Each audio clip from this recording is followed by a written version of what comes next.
नमस्कार, news one Hindustan देख रहे हैं आप। मैं हूं आपके साथ अक्षता रावत। चलिए रुक करते हैं खबरों का। रायबरेली जिला कारागार में बंदियों के लिए एक विशेष कार्यक्रम का आयोजन किया गया, जिसका नाम बंदी रेडियो रखा गया। बंदी रेडियो की खास प्रस्तुति ये है कि इसके माध्यम से बंदियों को देशभक्ति गाने, क्लासिकल सॉन्ग्स एवं तमाम जानकारियां समय समय पर उपलब्ध कराई जा सकती हैं।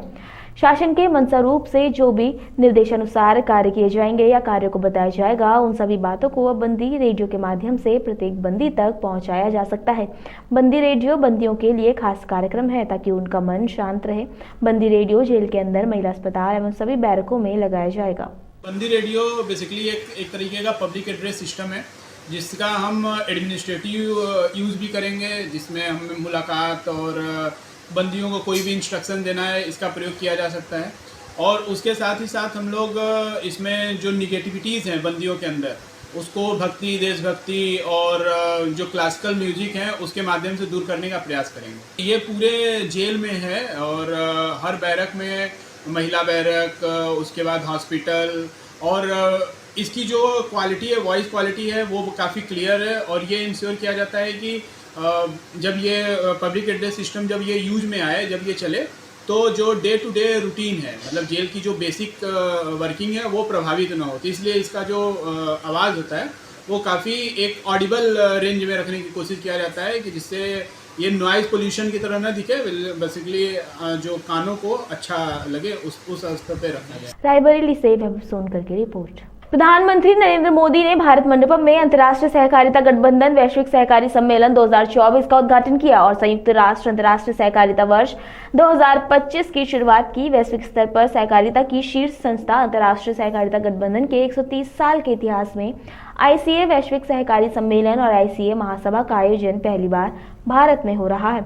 सम्मेलन में भूटान के प्रधानमंत्री दाशो शोरिंग तोब्गे और फिजी के उप प्रधानमंत्री मनोआ कामिका और 100 से अधिक देशों के लगभग 3000 प्रतिनिधि भाग लेंगे। इस अवसर पर केंद्रीय गृह मंत्री अमित शाह ने कहा, जब मैं अंतर्राष्ट्रीय सहकारिता वर्ष के शुभारंभ के अवसर पर आपके सामने खड़ा हूं, तो मैं संयुक्त राष्ट्र द्वारा 2025 को सहकारिता वर्ष के रूप में मनाने के निर्णय के लिए अपनी कृतज्ञता और खुशी व्यक्त करना चाहता हूं और धन्यवाद देता हूं। मेरा मानना है कि ये निर्णय समयानुकूल है। दुनिया भर में ये निर्णय लाखों महिलाओं, किसानों और गरीबों के सशक्तिकरण के लिए वरदान साबित होगा। अंतर्राष्ट्रीय सहकारिता वर्ष की शुरुआत के मौके पर आपके सामने खड़ा हूं, तब मैं बड़ा धन्यवाद के साथ और बड़े हर्ष के साथ यूएन का भी धन्यवाद करना चाहता हूं कि इन्होंने 2025 के वर्ष को सहकारिता वर्ष के रूप में मनाने का एक फैसला किया। और मैं ऐसा मानता हूं कि ये फैसला समयोचित है। पूरी दुनिया के अंदर करोड़ों करोड़ों महिलाएं, किसान और गरीब के एम्पावरमेंट के लिए ये फैसला आशीर्वाद रूप होगा, इसका मुझे पूरा भरोसा है। वहीं फिजी के उप प्रधानमंत्री मनोआ कामिका ने कहा, 2025 संयुक्त राष्ट्र अंतर्राष्ट्रीय सहकारी वर्ष के वैश्विक शुभारंभ के लिए नई दिल्ली में आपके सामने खड़ा होना मेरे लिए सौभाग्य की बात है। मैं आप सभी को हार्दिक बधाई देता हूं, जो सहकारिता सभा के लिए स्मृति का निर्माण करती है। मैं पिछले वक्ताओं के प्रेरक शब्दों के लिए उनका हार्दिक आभार व्यक्त करता हूँ। The Honorable Prime Minister of India, Shri Narendra Modi, the Prime Minister of Bhutan, the Honorable Kishring Tabay, the UN Resident Coordinator in India, Excellency Shambi Sharp, Deputy Prime Minister of Mongolia, the Honorable Amasaikan Sayambian, Honorable Minister for Home Affairs and Cooperation for India, Shri Amit Shah, ladies and gentlemen. As we say in the Pacific, or in Fiji, Mbulavinaka, Namaskar, and a very good afternoon to you all. It is a privilege to stand before you today in New Delhi for the global launch of the 2025 UN International Year of Cooperatives. I extend heartfelt greetings to each of you joining us under the theme, Cooperatives Build Prosperity for All. I express my sincere gratitude to the previous speakers for their inspiring words. And Honorable Prime Minister, I thought I'd share three things that Fiji has as similarities. with India. वहीं प्रधानमंत्री मोदी ने अपने संबोधन में सबसे पहले सबका स्वागत और हार्दिक आभार व्यक्त किया। कहा कि मैं भारत के लाखों किसानों, लाखों पशुपालकों, मछुआरों और 8 लाख से अधिक सहकारी संस्थाओं, स्वयं सहायता समूह से जुड़ी 100 मिलियन महिलाओं और सहकारिता को तकनीक से जोड़ने वाली भारत के युवाओं की ओर से आप सबका स्वागत करता हूं। भूटान के प्रधानमंत्री, मेरे छोटे भाई, फिजी के डिप्टी पीएम, भारत के सहकारिता मंत्री Amit Shah, international cooperative alliance के प्रेसिडेंट, यूनाइटेड नेशंस के सभी प्रतिनिधिगण, दुनिया भर से यहाँ आए कोऑपरेटिव वर्ल्ड से जुड़े सभी साथी, देवी और सज्जनों, आज आप सबका जब मैं स्वागत कर रहा हूँ तो ये स्वागत मैं अकेला नहीं करता और न ही मैं अकेला कर सकता। मैं भारत के करोड़ों किसानों, भारत के करोड़ों पशुपालकों, भारत के पशुपालकों, मछुआरों, भारत के 800,000 यानी 8 लाख से ज्यादा सहकारी संस्थानों, सेल्फ हेल्प ग्रुप से जुड़ी 100 मिलियन यानी 10 करोड़ महिलाओं और सहकारिता को टेक्नोलॉजी से जोड़ने वाले भारत के नौजवानों, सभी की तरफ से आपका भारत में स्वागत करता हूं। वहीं अंतर्राष्ट्रीय सहकारी गठबंधन का वैश्विक सम्मेलन पहली बार भारत में आयोजित हो रहा है। वर्तमान में हम भारत में सहकारिता आंदोलन का विस्तार कर रहे हैं। मुझे विश्वास है कि इस सम्मेलन के माध्यम से हमें भारत की भावी सहकारी यात्रा के लिए महत्वपूर्ण जानकारी मिलेगी।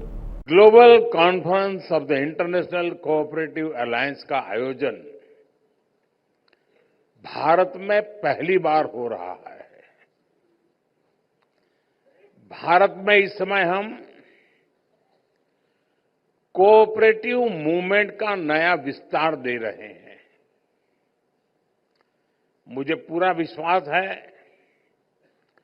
कि इस कॉन्फ्रेंस के माध्यम से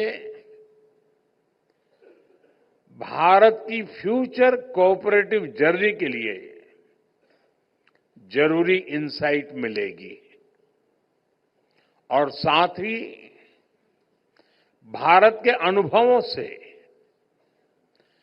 ग्लोबल कोऑपरेटिव मूवमेंट को भी 21st सेंचुरी के नए टूल्स मिलेंगे, नई स्पिरिट मिलेगी। मैं यूनाइटेड नेशंस को भी साल 2025 को इंटरनेशनल ईयर ऑफ कोऑपरेटिव्स घोषित करने के लिए बहुत बहुत बधाई देता हूं। प्रधानमंत्री मोदी ने कहा कि हम अब 2 लाख गांवों में बहुउद्देशीय सहकारी समितियां बना रहे हैं, जब वर्तमान में कोई भी नहीं है। हम विनिर्माण से लेकर सेवा क्षेत्र तक सहकारी समितियों का विस्तार कर रहे हैं। अब हम 2 लाख ऐसे गांवों में मल्टीपर्पज सहकारी समितियों का गठन कर रहे हैं जहां अभी कोई समिति नहीं है। हम मैन्युफैक्चरिंग से लेकर सर्विस सेक्टर में कोऑपरेटिव का विस्तार कर रहे हैं। भारत आज कोऑपरेटिव सेक्टर में दुनिया की सबसे बड़ी ग्रेन स्टोरेज स्कीम पर काम कर रहा है। इस स्कीम को भी हमारे कोऑपरेटिव ही एग्जीक्यूट कर रहे हैं। इसके तहत पूरे भारत में ऐसे वेयरहाउस बनाए जा रहे हैं जिसमें किसान अपनी फसल रख सकेंगे। हम अपने छोटे किसानों को एफपीओ यानी किसान उत्पादक संगठनों में संगठित कर रहे हैं। सरकार इन एफपीओ को आवश्यक वित्तीय सहायता भी प्रदान कर रही है। लगभग 9,000 ऐसे एफपीओ पहले ही काम करना शुरू कर चुके हैं। हमारा उद्देश्य खेत से लेकर रसोई तक और खेत से लेकर बाजार तक हमारी कृषि सहकारी समितियों के लिए एक मजबूत आपूर्ति और मूल्य श्रृंखला बनाना है। हम अपने छोटे किसानों को एफपीओ यानी फार्मर प्रोड्यूसर ऑर्गेनाइजेशन के रूप में संगठित कर रहे हैं। छोटे किसानों के इन एफपीओज को सरकार जरूरी फाइनेंशियल सपोर्ट भी दे रही है। ऐसे करीब 9,000 एफपीओज काम करना शुरू कर चुके हैं।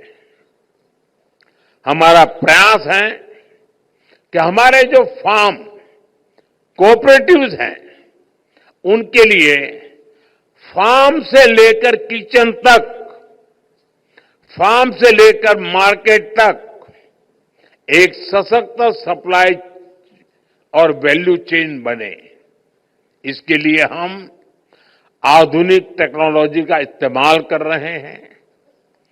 हम open network for digital commerce ONDC जैसे पब्लिक ई कॉमर्स प्लेटफॉर्म से कोऑपरेटिव्स को अपने प्रोडक्ट बेचने का नया माध्यम दे रहे हैं। इसके माध्यम से हमारे कोऑपरेटिव्स सीधे कम से कम कीमत में कंज्यूमर को प्रोडक्ट डिलीवर करते हैं। Bureau report, news one Hindustan, Delhi. Uttar Pradesh Congress अध्यक्ष अजय राय ने लखनऊ स्थित पार्टी कार्यालय में गांधी प्रतिमा के सामने संबल पथराव की घटना को लेकर मौन धारण किया। संबल पथराव की घटना पर उत्तर प्रदेश कांग्रेस अध्यक्ष अजय राय ने कहा, सरकार संभल की घटना पर राजनीति करने की कोशिश कर रही है। प्रदेश में नफरत और जुल्म की राजनीति की जा रही है, इसकी गहन जांच होनी चाहिए। हम इसको लेकर मौन विरोध प्रदर्शन कर रहे हैं। आने वाले समय में मेरे सहित कांग्रेस का एक प्रतिनिधिमंडल संभल जाएगा।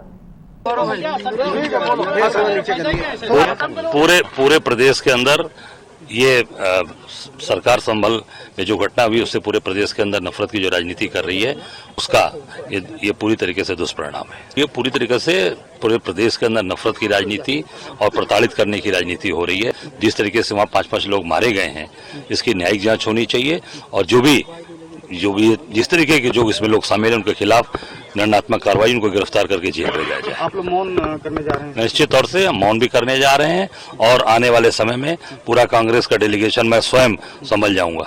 Bureau report, news one Hindustan, Lucknow. Raebareli में दर्दनाक सड़क हादसा हुआ है। दुर्घटना में एक की मौत हो गई जबकि 6 अन्य घायल हुए। घटना तब हुई जब शादी समारोह से लौट रहे लोगों का ऑटो ट्रक से आमने सामने टकरा गया। मामला शहर कोतवाली क्षेत्र में राजघाट पुल के पास का है, जहां लालगंज थाना इलाके में जगतपुर भिचकौरा निवासी कुणाल अपनी पत्नी, बहन, बच्चों व रिश्तेदारों को लेकर शहर के मलिक मऊ गांव में शादी समारोह में आया हुआ था। शादी समारोह में शामिल होने के बाद सभी लोग ऑटो से अपने गांव वापस जा रहे थे। तभी तेज रफ्तार ट्रक ने ऑटो में जोरदार टक्कर मार दी। टक्कर इतनी जोरदार थी कि ऑटो के परखच्चे उड़ गए। ये हमारे पास घायल अवस्था में 6 लोग आए हैं। ये राजघाट के पास बताया जा रहा है कि कोई ऑटो और डीसी में टक्कर हो गई है, जिसमें 6 लोग गंभीर अवस्था में घायल हो गए तथा एक की जिसमें मृत्यु हो गई है। अभी 6 लोगों को भर्ती करके उनका इलाज चल रहा है। रायबरेली से वैभव सोनकर की रिपोर्ट। रायबरेली में बेखौफ हुए दबंग। मामूली कहासुनी के बाद दबंग युवक ने दंपति समेत उसके भाई पर चाकू से किया ताबड़तोड़ हमला। महिला समेत दोनों सगे भाई गंभीर हालत में जिला अस्पताल में भर्ती। मामला गुरुबख्शगंज थाना क्षेत्र के बल्ला बरौला गांव का है, जहां 2 दिन पहले मोटरसाइकिल की हुई टक्कर के बाद मामूली कहासुनी से नाराज दबंग युवक ने 3 लोगों पर चाकू से ताबड़तोड़ हमला कर दिया। अचानक हुए हमले से दंपति समेत उसका भाई गंभीर रूप से घायल हो गया। स्थानीय लोगों की मदद से सभी 3 घायलों को इलाज के लिए जिला अस्पताल लाया गया, जहां विकास की हालत गंभीर बताई जा रही है। बस सीएचसी जतवा टप्पा से रेफर होकर 2 लोग आए हैं, जिसमें एक विकास नाम के युवक है जिनकी उम्र तकरीबन 18 वर्ष है तथा एक साजन नाम के युवक जिनकी उम्र तकरीबन 32 वर्ष है। गंभीर अवस्था में आए हैं, इलाज चल रहा है। बताया जा रहा है परिजनों द्वारा 3 लोग इसमें घायल हुए, जिसमें 2 लोग हमारे पास आए। रायबरेली से वैभव सोनकर की रिपोर्ट। अभी के लिए इतना ही। बने रहिए खबरों में, देखते रहिए न्यूज़ वन हिंदुस्तान। तब तक के लिए नमस्कार। आप देख रहे हैं न्यूज़ वन हिंदुस्तान।